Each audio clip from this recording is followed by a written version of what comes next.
کتابت کی عمارت اٹھائے کیسے؟ تو اس کے نیچے تو انیس و دبیر ہیں۔ انیس و دبیر نہ ہوتے تو یہ خطابت شروع بھی نہیں ہو سکتی تھی، اس لیے کہ اردو میں خطابت شروع کرنی تھی۔ پہلے تو فارسی اور عربی میں ہوتی تھی، تو اردو کے لیے کہاں سے مال مسالہ زبان و بیان کا آتا؟ کہاں سے آتا؟ کسی شاگرد نے ابن حسن نونیروی صاحب سے پوچھا کہ آپ اتنے بڑے خطیب بن گئے، ترکیب کیا کیا آپ نے تاکہ ہم بھی وہی ترکیب کریں؟ کہنے کہ دو چیزیں پڑھو بس اور بڑے خطیب بن جاؤ گے، ایک نہج البلاغہ یاد کر لو، ایک میر انیس کے مرثیے یاد کر لو۔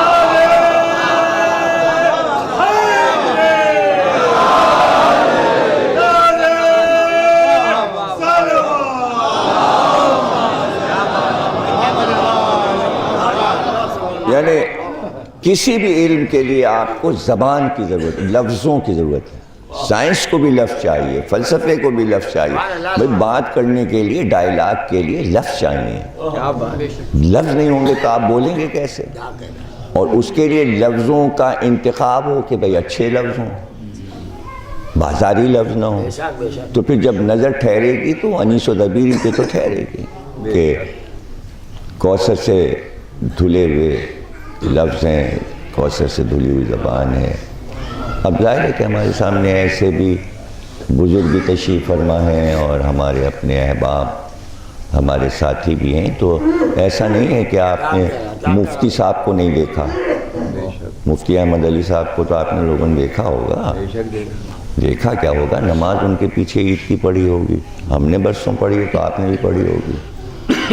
آتو جی کی مسجد میں عید کی نماز وہی پڑھانے جاتے تھے وزیر گنج، تو ہر سال ہی عید پہ دیکھتے تھے، اور جب کبھی شیخالی جائے اور پیچھے کی گلی سے آئے تو ان کو دروازے سے نکلتے اور اندر جاتے بھی دیکھتے تھے۔ سفید عبا اوڑھتے تھے، بہت اچھے لگتے تھے سفید عبا میں، بہت شاندار آدمی تھے۔ تو ان کے جو دادا تھے مفتی میر محمد عباس صاحب علیہ اللہ، یعنی جہاں سے لکھنؤ میں پہلے مفتی ہوئے تھے، وہ اتنے قابل تھے کہ جیسے شعر اردو میں کہتے تھے اسی طرح فارسی میں بھی کہتے تھے اور اسی طرح عربی میں بھی کہتے تھے۔ بہت قابل تھے، بہت ہی قابل تھے، اور ان کی سامان حیات لکھی ہے عزیز لکھنوی نے، 1000 صفحے کی ان کی لائف لکھی۔ تو ان کی جو لائف لکھی مفتی میر محمد عباس صاحب کی، اس میں یہ واقعہ لکھا ہے عزیز لکھنوی نے، اور واقعہ یہ لکھا کہ اکرام اللہ خان کے امام باڑے میں میر انیس نے مرثیہ پڑھا۔ جہاں آپ لوگ بیٹھے ہیں یہاں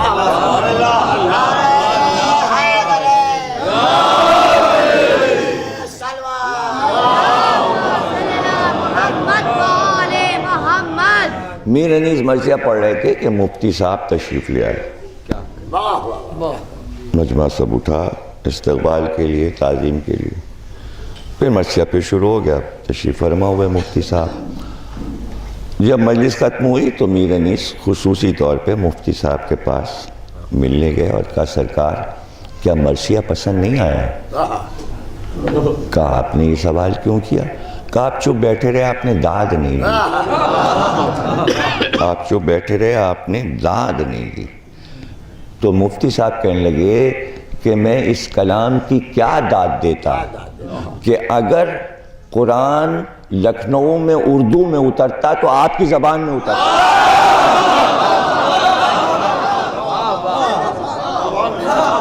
تو اب اس سے اندازہ لگائیے کہ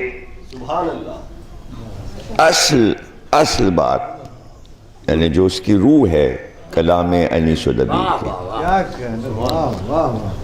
تو بڑے دانشوروں کا یہ کہنا ہے، بہت بڑے دانشور یعنی بڑی سوچ رکھنے والے اور فکر رکھنے والے، کہ جو پورے ورلڈ کو دیکھ کر اور پھر انیس و دبیر کو دیکھ رہے ہیں۔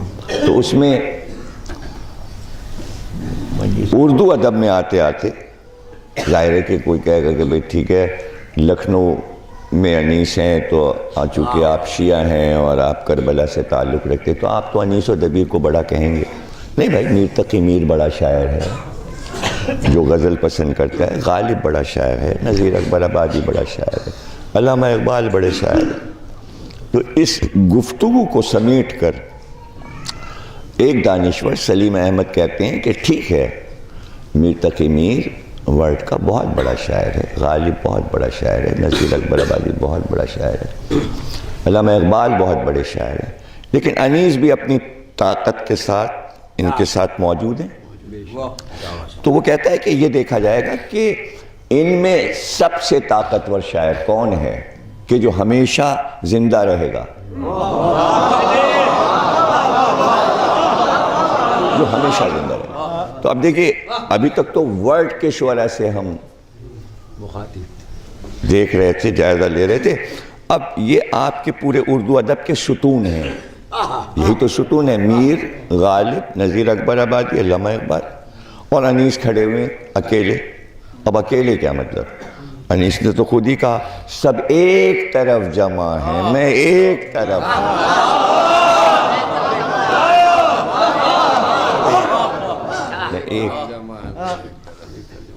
تو ظاہر ہے کہ انیس ایک طرف ہیں اور وہ سب ایک طرف جمع. تو سلیم احمد کہتے ہیں یہ نہیں دیکھا جائے گا شعر کس نے اچھے کہے، لفظ کس کے اچھے ہیں، خیال کس کے مشہور ہیں، شعر کے. ان کا نہیں، ان سارے شاعروں کو یہ دیکھیے کہ جو شاعری انہوں نے کی ہے. بھئی توجہ رکھیے گا، ایک ایک لفظ کو بہت غور سے سنیے گا، اس کے بعد داد دے دیجیے گا. ہاں، یہ نہ ہو کہ بھئی سننے کے بعد ابھی آجر تو دیکھیے نا، اسلامی ہے. جب نبی مانگتا ہے تو ہم تو چھوٹے موٹے خطیب ہیں.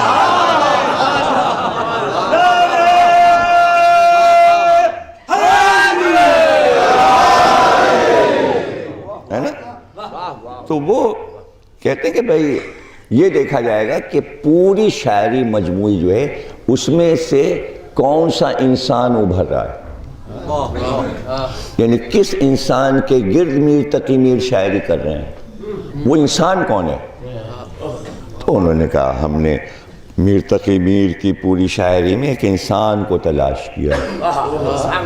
تو سب کچھ پڑھنے کے بعد پتہ چلا کہ میر کا انسان جو ہے بہت زندگی سے مایوس ہے.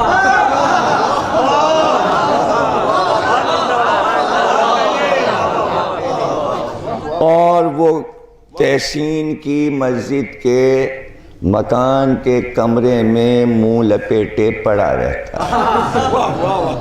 اس کے دوست آتے ہیں، کہتے ہیں سبزہ زار ہے، برسات آئی ہے، ذرا سا کھڑکی کھول کے تو دیکھو، کیسے دیکھو پھول کھلے ہیں، گھاس نکلی ہے.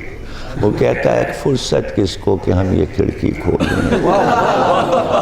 تو وہ بہار کا بھی مزہ نہیں لیتا، وہ تو کمرے سے نہیں نکلتا، اور پھر وہ ہر وقت روتا رہتا ہے، آنسو بہتے رہتے ہیں، سیڑھیوں پہ بیٹھا رہتا ہے، نہ وہ بادشاہ سے بات کرتا ہے نہ وہ عوام سے بات کرتا ہے، اپنے آپ سے بیزار ہے. یہ ہے میر تقی میر کا انسان. وہ کہتے ہیں کیا اس دور میں یہ انسان چل سکتا ہے؟ کیا معاشرے کا ساتھ دے سکتا ہے؟ نہیں، یہ انسان اس دور میں اب نہیں چل سکتا. اچھا صاحب، غالب کی شاعری میں سے کون انسان نکلتا ہے؟ ایک عجیب تیز و ترار انسان ہے، لوگوں کو دھوکے بھی دے دیتا ہے، کچھ عیاری بھی کر لیتا ہے، کچھ شور بھی کر لیتا ہے، کچھ اپنی تعریفیں بھی کر لیتا ہے، بادشاہ سے بھی مل لیتا ہے، ادھر بھی چلا جاتا ہے، اس بازار سے بھی گزر جاتا ہے، اس بازار سے بھی گزر جاتا ہے.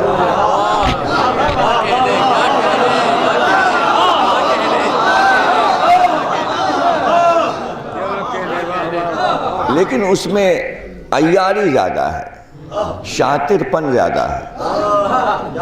تو انہوں نے سوال کیا غالب کا انسان اس دور میں چلے گا؟ کہ نہیں چلے گا.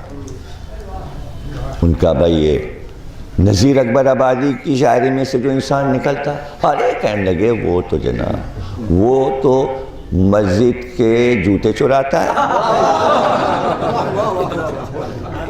وہ بازار میں کھیلتا ہے، کودتا ہے، بچوں کے ساتھ بھی کھیلتا ہے، مٹی کے برتنوں کے ساتھ بھی کھیلتا ہے۔ عجیب انسان ہے یہ، فقیروں کی طرح کبھی یہاں نظر آتا ہے، کبھی وہاں، کچھ کام دھام ہے نہیں، ہر وقت پڑا رہتا ہے اور مزے کرتا رہتا ہے اور مزے کی باتیں کرتا رہتا ہے۔ کیا یہ انسان چلے گا؟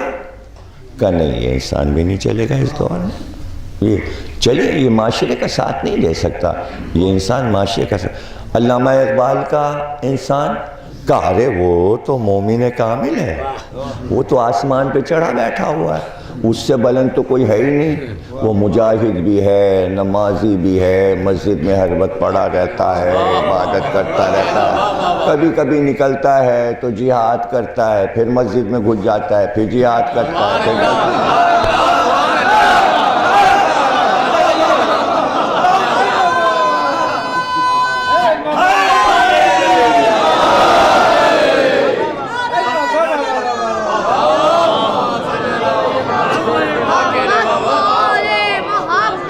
نے کہا کہ بھئی یہ تو انسان نہیں چل سکتا، معاشرے کے ساتھ نہیں چل سکتا۔ ان کا پھر یہ میر انیس کا انسان کون ہے؟